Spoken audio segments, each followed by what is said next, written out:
since feeding na ako, mainit na. So ilinis muna ako ng mga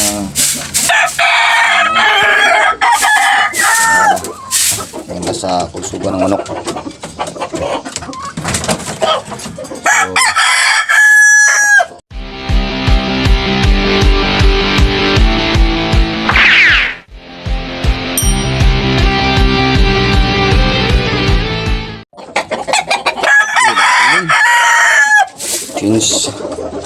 Since feeding na ako, mainit na.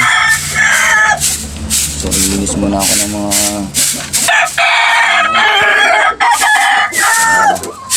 ganda sa kusugan ng manok.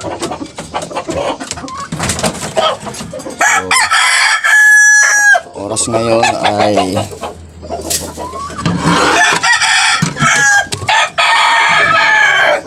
alas dos na yata.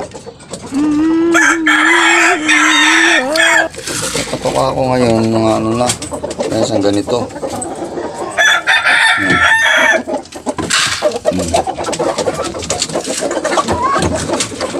Isipin na ako ngayon. Sinasama ko na rin yung lahat.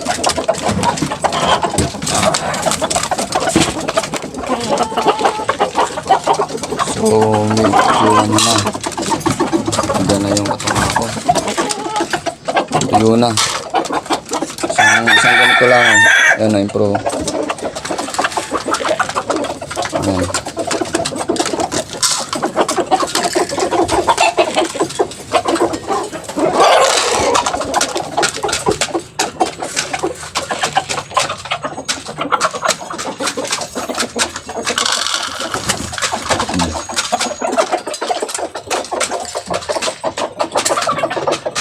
So, yun na yung patok ako ngayon. Ano na siya. Tuyo na. So conditioning ko, sinasama ko na lahat.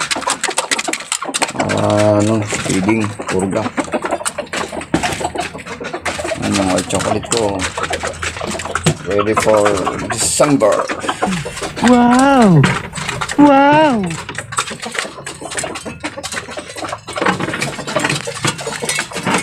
Ito pa pala.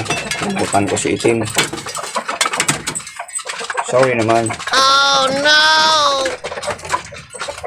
Excited lang ako itim. Yeah. Ay ko.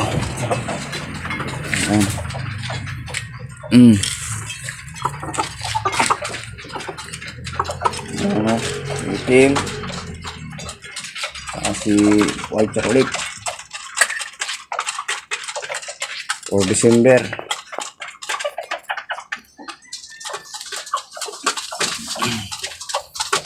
Patok ako.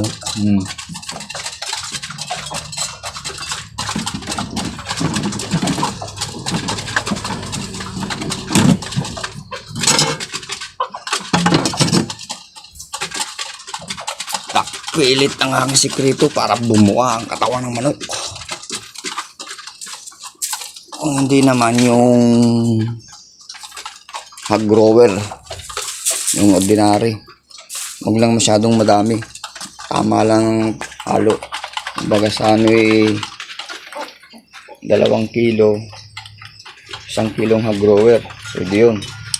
Sa akin naman kasi ganun, 2 kilong Enerton, 1 kilong yun nga, duck pellets.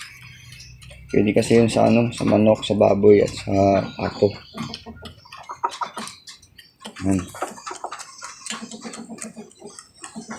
Bibigyan ko sila ng kutsara, tubig. What? Bro, what are you talking about, man? 2 kutsara lang.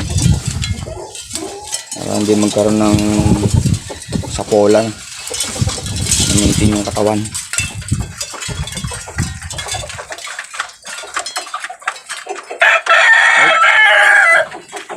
Salamat. Magandang hapon. Muli, Amigo SD Vlog po. Huwag kalimutan na mag-subscribe sa aking channel po. Maraming salamat po. God bless. Alright. Boss.